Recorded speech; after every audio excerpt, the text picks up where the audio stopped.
बारिश के कारण सिर्फ पहाड़ों पर ही नहीं हाहाकार मचा हुआ, बल्कि मैदानी इलाकों में भी बारिश की वजह से आई बाढ़ से आम जनजीवन बुरी तरह से प्रभावित हुआ है। अब आपको दिखा देते हैं पंजाब का हाल भी। पंजाब में सबसे बुरा हाल है पठानकोट और उसके आसपास के इलाकों का। अलग अलग जगहों पर नदियां उफान पर हैं, लोगों की जिंदगी दांव पर लगी हुई है।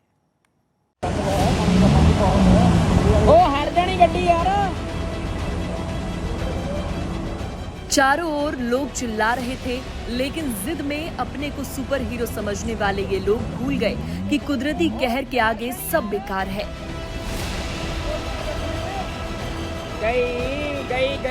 गई।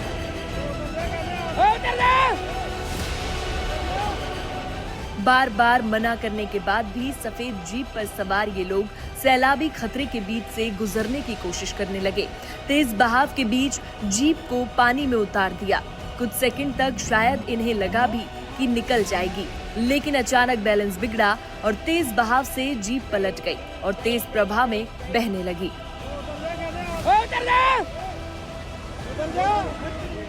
ये तस्वीरें पंजाब के मुलामपुर से जयंती माजरी के बीच की है, जहां एक सफेद जीप पर सवार ये लोग उफनते पानी को चुनौती देने निकले, लेकिन ये चुनौती उन्हें महंगी पड़ गई। देखते ही देखते तेज बहाव में बेकाबू होकर जीप बहने लगी।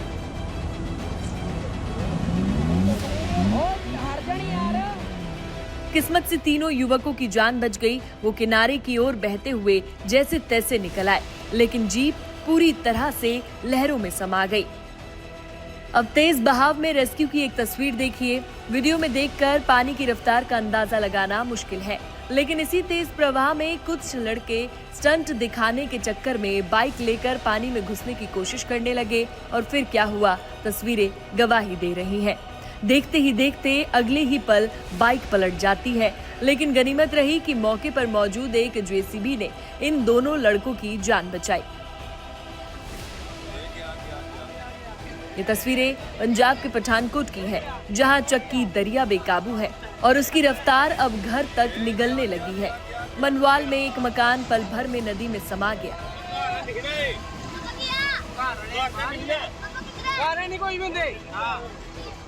यहाँ तेज बहाव में सिर्फ घर नहीं, बल्कि पुल भी इसकी चपेट में आ गए हैं। पुराने पुल को नुकसान हुआ और एहतियातन प्रशासन ने नया पुल भी बंद कर दिया है। अब पठानकोट जालंधर नेशनल हाईवे का एक हिस्सा पूरी तरह बंद है और रूट को गुरदासपुर होकर डाइवर्ट किया गया। यहाँ रेलवे पुल के बाद अब हाईवे ब्रिज को भी बंद कर दिया गया है, लिहाजा हजारों गाड़ियां फंसी हैं। कई किलोमीटर लंबा ट्रैफिक जाम है। पंजाब में भी बादल जमकर बरस रहे हैं। कई इलाकों में हालात बेहद खराब है। तबाही वाली जगहों पर प्रशासन हर मुमकिन मदद पहुंचाने में जुटा हुआ है। ब्यूरो रिपोर्ट, आज तक। पठानकोट में नदियां कहर ढा रही हैं, कहीं पर पुल टूट रहे हैं, कहीं रेलवे ब्रिज का अस्तित्व खतरे में है, कहीं गुरुदासपुर और सुल्तानपुर लोधी में बाढ़ की वजह से कई गांवों के साथ पूरी तरह से संपर्क टूट चुका है।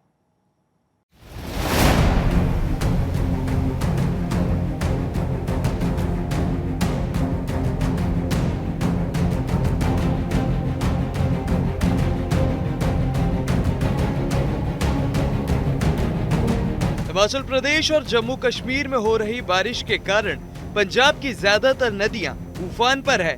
गांव के गांव बाढ़ के पानी में डूबे हुए हैं। चारों तरफ सिर्फ पानी ही पानी नजर आ रहा है।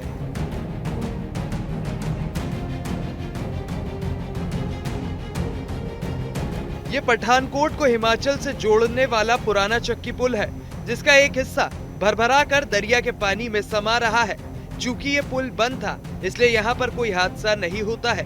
वहीं दूसरी तरफ बारिश के कारण रणजीत सागर डैम में जलस्तर खतरे के निशान 527 मीटर पर पहुँच गया है, जिसके चलते डैम के सभी गेट खोल दिए गए हैं और रावी दरिया में 50,000 क्यूसेक पानी छोड़ा जा रहा है। पहाड़ों में हो रही लगातार बारिश का असर जहां एक तरफ मैदानी इलाकों में देखने को मिल रहा है, वहीं बात करें रंजीत सागर डैम की। रंजीत सागर डैम का जलस्तर 527 के ऊपर पहुंच चुका है, यानी खतरे के निशान के बराबर पहुंच चुका है, जिस कारण रंजीत सागर डैम के जो 7 के 7 फ्लड गेट हैं वो खोल दिए गए हैं और ये पानी रावी दरिया में छोड़ा जा रहा है। करीब 50,000 क्यूसेक पानी रावी दरिया में छोड़ा जा रहा है, जिसका असर कहीं ना कहीं मैदानी इलाकों में देखने को मिलेगा और कहीं भारी नुकसान की संभावना भी जताई जा सकती है। बाढ़ के कारण जम्मू कश्मीर से कन्याकुमारी को जोड़ने वाला एकमात्र चक्की दरिया पर बने रेलवे पुल का अस्तित्व भी फिलहाल खतरे में है, क्योंकि दरिया के तेज बहाव में पुल के नीचे की मिट्टी खिसक रही है। वहीं पुल के ऊपर से जो भी ट्रेन गुजर रही है उसकी स्पीड अब कम कर दी गई है और लगातार रेलवे कर्मचारी इस पर निगरानी बनाए रखे हुए हैं। ये जो सुबह से बारिश हो रही है और पहाड़ों में जो बहुत ज्यादा बारिश हुई है उस वजह से लैंडस्लाइडिंग हो रही है। आज से 1 महीना पहले भी काफी लैंडस्लाइडिंग हुई थी, तब भी बहुत ज्यादा खतरा था। पर आज देखिए आप, उससे भी ज्यादा खतरा हो चुका है। ये कभी भी किसी भी समय गिरने की संभावना बनी हुई है। इसी के साथ साथ जो हाईवे था अपने जलंधर वाला, उसका भी एक पुल जो है वो पुराना वाला वो गिर चुका है आज सुबह ही, और इसकी भी संभावना बनी हुई है। प्रशासन को चाहिए कि अभी के लिए थोड़ी देर के लिए ट्रेनों को रोक दिया जाए तो बढ़िया है, नहीं तो कुछ भी कोई मिस हैपनिंग हो सकती है और कश्मीर टू कन्याकुमारी का जो कनेक्ट है वो टोटली डिस्कनेक्ट हो सकता है। भारी बारिश होने के कारण ज्यादा पानी आने के कारण जो है पुल को थोड़ा सा खतरा महसूस हो रहा था, इसलिए लोगों के आवाजाही हमने पुल के ऊपर आना जाना बंद कर दिया है। तो भी पर्पज से बच्चों को और महिलाओं को ऊपर से देना बंद कर दिया। ट्रेनें जो है वो धीमी गति से आवाजाही चली हुई है। पठानकोट जिला बाढ़ से बुरी तरह प्रभावित है। सहारखड्ड नदी पर बना पुल भी लगातार हो रही मूसलाधार बारिश के कारण गंभीर रूप से क्षतिग्रस्त हो गया है। नदी में बढ़ते जलस्तर और तेज बहाव के कारण पुल का एक हिस्सा झुक गया, जिससे यात्रियों की सांसें थम सी गईं। ये पुल पंजाब के पठानकोट और जम्मू कश्मीर के कठुआ जिले को जोड़ने वाला एक अहम सड़क मार्ग है। जम्मू कश्मीर के अलावा हिमाचल और पंजाब को जोड़ने वाला नेशनल हाईवे पर हो रही लैंडस्लाइडिंग के कारण कई जगहों पर रास्तों को बंद कर दिया गया है। इस वक्त हिमाचल में 682 स्टेट हाईवे और 3 नेशनल हाईवे बंद है। इसके अलावा हिमाचल में भारी बारिश के कारण 8 जिलों में स्कूलों, कॉलेजों को पूरी तरह से बंद कर दिया गया। खराब मौसम और बारिश से जनजीवन अस्त व्यस्त है। हिमाचल सोलन का ये नेशनल हाईवे जो शिमला चंडीगढ़ नेशनल हाईवे है जो कनेक्ट करता है, और आप तस्वीरें यहाँ पर देख सकते हैं कि किस तरीके से ये नेशनल हाईवे भी इफेक्टेड है। जगह जगह लैंडस्लाइड है और कल रात से ही सोलन शिमला तेज बारिश थी, जिसके बाद जगह जगह इस रोड में डिस्ट्रप्शन जरूर है। और देखिए किस तरीके से मलबा जो है वो ऊपर पहाड़ से बड़े बड़े पत्थर, बड़े पेड़ खिसकते नीचे पहुंचे हैं, और एक तरफ का ये नेशनल हाईवे है जो अब बंद हो चुका है। पूरे हिमाचल में 682 रोड स्टेट हाईवे बंद है, 3 नेशनल हाईवे बंद है, और 12 में से ज्यादातर 10 से ज्यादा जिले ऐसे हैं जहां पर स्कूल और कॉलेजेस भी बंद किए गए हैं आज के दिन।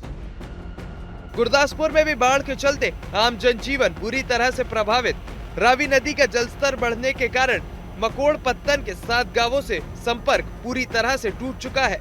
गांव की सड़कें हो या खेतों में लगी फसल, सब कुछ बाढ़ के पानी में डूबा हुआ है। ਤੁਹਾਨੂੰ ਦੱਸਿਆ ਸਰਪੰਚ ਸਾਹਿਬ ਨੇ ਮੇਨ ਤਾਂ ਸਾਡੀ ਫਸਲ ਦੀ ਖਰਾਬੀ ਹੈ ਜੀ, ਇਹਦੇ ਨਾਲ ਪਾਣੀ ਵਧਣ ਕਰਕੇ। ਕਿੰਨੇ ਬਣਾਏ ਪਾਣੀ ਆ? ਪਾਣੀ ਸਰ ਪਾਰ ਦੇ ਪਿੰਡ ਔਰ ਸਾਡੇ 2 ਪਿੰਡ ਆ, ਮਕੋੜਾ ਔਰ ਚੱਕਰਾਮ ਸਹਾਏ, ਔਰ ਪਾਰ ਦੇ 7 ਪਿੰਡ ਆ ਲਗਭਗ। ਹਾਂਜੀ, ਪਾਰ ਦਾ ਤੇ ਇਸ ਟਾਈਮ ਜਿਹੜਾ ਸੰਪਰਕ ਬਿਲਕੁਲ ਟੁੱਟ ਚੁੱਕਿਆ ਕੱਲ ਸਵੇਰ ਤੋਂ ਹੀ। ਇਸ ਟਾਈਮ ਕੋਈ ਵੀ ਮਤਲਬ ਉਧਰ ਆਵਾਜਾਈ ਦਾ ਸਾਧਨ ਨਹੀਂ ਹੈਗਾ, ਨਾ ਹੀ ਉਹ ਇੱਧਰ ਆ ਸਕਦੇ, ਨਾ ਇੱਧਰੋਂ ਕੋਈ ਜਾ ਸਕਦਾ। ਸਕੂਲ ਬਹੁਤ ਸਰ ਚੱਕ 'ਚ ਤੇ ਕੱਲ੍ਹ ਦਾ ਹੀ ਪਾਣੀ ਚੱਲਿਆ ਕਰਦਾ, ਚੱਕ ਦੇ ਚੁੱਕੇ ਪਾਣੀ ਹੈ ਕੱਲ੍ਹ ਦਾ ਹੀ। ਤੇ ਬਾਕੀ ਹੈ ਕਿ ਡੰਗਰਾਂ ਦਾ ਮਾੜਾ ਹਾਲ ਆ, ਥੋੜ੍ਹਾ ਬਹੁਤਾ ਫਸਲਾਂ ਦਾ, ਠੀਕ ਹੈ ਨਾ, ਪੱਠੇ ਪੁੱਠੇ ਡੁੱਬ ਚੁੱਕੇ ਲੋਕਾਂ ਦੇ ਸਾਰੇ। ਤੇ ਕੰਡੀਸ਼ਨ ਜਿੱਦਾਂ ਪਾਣੀ ਵਧੇਗਾ ਤਾਂ ਹੈ ਤਾਂ ਖਤਰਾ ਹੀ ਹੈ ਤਾਂ ਡਰ ਦਾ ਮਾਹੌਲ ਹੀ ਬਣਿਆ ਸਾਰਿਆਂ ਦਾ। ਪਿੰਡਾਂ ਸਾਡੇ 2 ਪਿੰਡਾਂ 'ਚ ਪਾਣੀ ਹੈ, ਚੱਕ ਮਕੋੜੇ ਵੀ ਸਾਡੇ ਫੁੱਲ ਪਾਣੀ ਹੈ ਜੀ, ਠੀਕ ਹੈ ਜੀ। ਇੱਥੇ ਪ੍ਰਸ਼ਾਸਨ ਦੀ ਕੋਈ ਕਹਿੰਦੇ ਆ ਕਿ ਇੱਥੇ ਅਸੀਂ ਆਉਂ ਕਰਤਾ ਜਾਉਂ ਕਰਤਾ, ਕੁਝ ਨਹੀਂ ਹੋਇਆ ਇੱਥੇ, ਨਾ ਕਿਸੇ ਨੂੰ ਕੋਈ ਨਾ ਕੋਈ ਸੇਫਟੀ ਜੈਕਟ ਆ, ਕੁਝ ਨਹੀਂ ਹੈਗਾ ਇੱਥੇ। ਤੁਸੀਂ ਜਾ ਕੇ ਦੇਖੋ, ਜੇ ਹਾਲਾਤ ਦੇਖੋ ਸਾਰੇ, ਗੁੱਜਰ ਤੋਂ ਸਾਰੇ ਉੱਠ ਕੇ ਪਿੱਛੇ ਚੱਲ ਗਏ ਜੀ। ਕੋਈ ਸਾਡੇ ਪਿੰਡ ਦਾ ਇਸ ਹਿਸਾਬ ਨਹੀਂ। ਦੇਖੋ ਪਾਣੀ ਬੇਹਿਸਾਬਾ ਪਾਣੀ ਆ ਰਿਹਾ, ਸਾਡੇ ਪਿੰਡ ਵਿੱਚ ਪਾਣੀ ਵੜਨ ਵਾਲਾ ਹੈ। कपूरथला के सुल्तानपुर लोधी में 20 से 25 गांव बाढ़ से प्रभावित है। यहाँ पर भी बाढ़ का पानी सब कुछ बर्बाद कर चुका है। इस बीच अकाली दल के प्रधान सुखबीर बादल बाढ़ प्रभावित इलाकों का दौरा करने पहुंचे और सरकार से बाढ़ प्रभावित इलाकों के लिए तत्काल फंड रिलीज करने की मांग की। तो तक दिखता है सारा ही इलाका डुबिया पिया ते मैं बेनती करदा पंजाब सरकार कोले 7-8 हज़ार करोड़ डिजास्टर रिलीफ फंड हुंदा है। जिवें साडी सरकार सी असीं इमीडिएटली डिजास्टर, दूजी गल जिहड़ी हैगी कि इस इमीडिएटली अगले इलाके नूं बचाउण वास्ते पूरा इरीगेशन डिपार्टमेंट इत्थे होना चाहिए, जिहड़ा नहीं है। जो आके देखदा दुख लगता है। होशियारपुर, मानसा, संगरूर में बारिश का सिलसिला लगातार जारी है, जिसके चलते हर जगह जल जमाव की स्थिति बन गई है। लोगों का घर निकलना मुश्किल हो गया है। बाजारों में सन्नाटा पसरा है। कई जगहों पर दुकानों के अंदर तक पानी चला गया है। इस बीच मौसम विभाग ने अगले 5 दिनों के लिए अलर्ट जारी कर दिया है। साथ ही कई जिलों में भारी बारिश की चेतावनी दी है।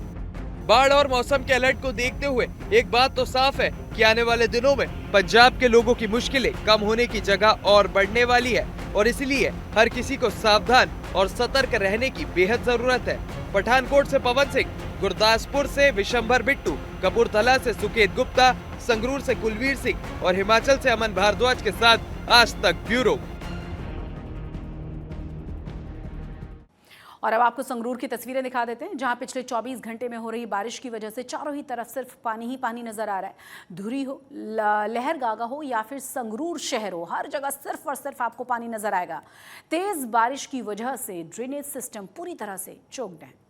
तो संगरूर बठिंडा चंडीगढ़ नेशनल हाईवे पर बारिश की वजह से सड़क धंसने की एक खबर सामने आई, जिससे ट्रक पलट गया, जिसके चलते रूट को तुरंत ही बंद करना पड़ा और मरम्मत का काम तत्काल प्रभाव से शुरू कर दिया गया है। यार ਜਿਹੜਾ ਪੁਲ ਤੋਂ ਡਾਊਨ ਉਤਰਦੇ ਇਹਨਾਂ ਦਾ ਰੋਡ ਮਤਲਬ ਕਿ ਦਬਿਆ ਵਾ ਸੀ, ਘਾਰਾ ਪਿਆ ਵਾ ਸੀ ਜੀ, ਰੋਡ ਥੱਲੇ ਖਰਾਬ ਹੋ ਗਿਆ ਸੀਗਾ। ਇਹ ਕਿੰਨਾ ਰੋਡ ਦਬ ਗਿਆ? 30 ਫੁੱਟ ਦੇ ਲਗਭਗ 30-32 ਫੁੱਟ ਦੇ ਨੇੜੇ ਤਕਰੀਬਨ ਸਾਰਾ ਲੰਮਾ ਹੀ ਘਾਰਾ ਪਿਆ ਵਾ ਸੀਗਾ। ਮਜ਼ਬੂਤੀ ਦਾ ਬਿਲਕੁਲ ਹੀ ਨਹੀਂ, ਸਾਰਾ ਰੋਡ ਹੀ ਬੇਕਾਰ ਆ ਜੀ, ਜਿੰਨਾ ਵੀ ਹੈਗਾ ਬਠਿੰਡੇ ਤੋਂ ਲੈ ਕੇ ਚੰਡੀਗੜ੍ਹ ਤੀਕ ਜੀਰਕਪੁਰ ਤੀਕ ਬਈ ਜੀ, ਇਹ ਮਤਲਬ ਕਿ ਰਾਜਪੁਰੇ ਦੀ ਕਹਿ ਸਕਦੇ ਵੀ ਸਾਰਾ ਰੋਡ ਹੈ ਸਾਰਾ ਬੇਕਾਰ ਹੈ ਜੀ। ਹਾਦਸਾ ਵਾਪਰਿਆ ਜੀ ਆ ਸੜਕ ਕਾਰਨ ਵਾਪਰਿਆ ਜੀ। ਸੜਕ ਦੀ ਕੋਈ ਗੌਰ ਨਹੀਂ ਕਰ ਰਹੀ ਜੀ, ਟੂਲ ਅਸੀਂ ਦੇ ਰਹੇ ਹਾਂਗੇ, ਸੜਕ ਤੇ ਕੋਈ ਸੁਣਵਾਈ ਨਹੀਂ ਹੋ ਰਹੀਗੀ। ਜੇ ਮੰਤਰੀ ਦੇ ਇਲਾਕੇ ਦੇ ਵਿੱਚ ਇਹ ਕੁਝ ਹੋਈ ਜਾਂਦਾ ਤਾਂ ਬਾਹਰ ਕੀ ਹੋਊਗਾ?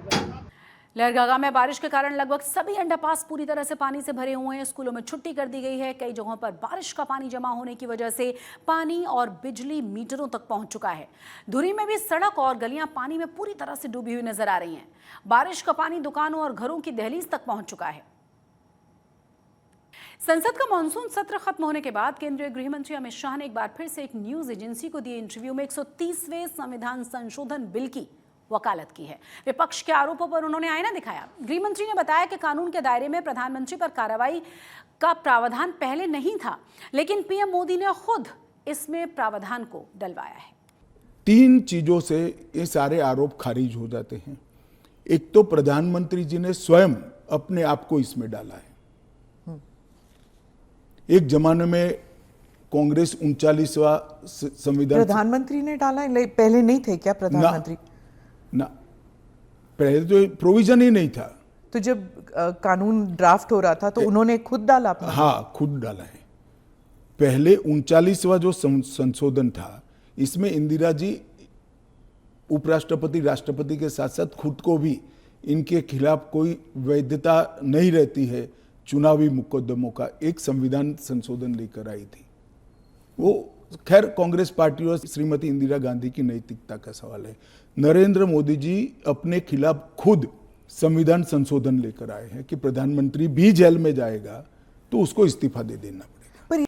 इसी बीच आम आदमी पार्टी और कांग्रेस ने पलटवार भी किया है। 130वें संशोधन बिल को लोगों के काम करने वाली सरकार को गिराने वाला बिल करार दिया है। ये कानून दरअसल लोगों के काम करने वाली सरकारों को गिराने वाला कानून है कि उसको गिरा दो और फिर अपनी तानाशाही से सरकार चलाओ।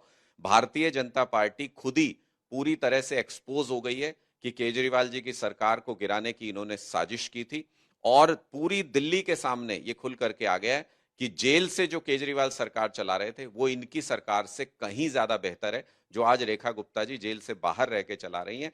देखिए, अब तो कोई लुका छिपी रही नहीं। केजरीवाल जी के बारे में जो अमित शाह जी ने बोला, अमित शाह जी ने तो यहां तक कह दिया कि अगर केजरीवाल जी इस्तीफा दे देते तो ये कानून नहीं आता। बेसिकली ऑपोजिशन पार्टी को ये तोड़ने का काम के लिए ये बिल लाया गया है। कोई भी आजकल बिल आता है ना, उसके पीछे देश तरक्की करे ये मोटिव होता ही नहीं है। कैसे कांग्रेस को और अन्य ऑपोजिशन पार्टियों को मारना है, उसके बारे में इस देश में बिल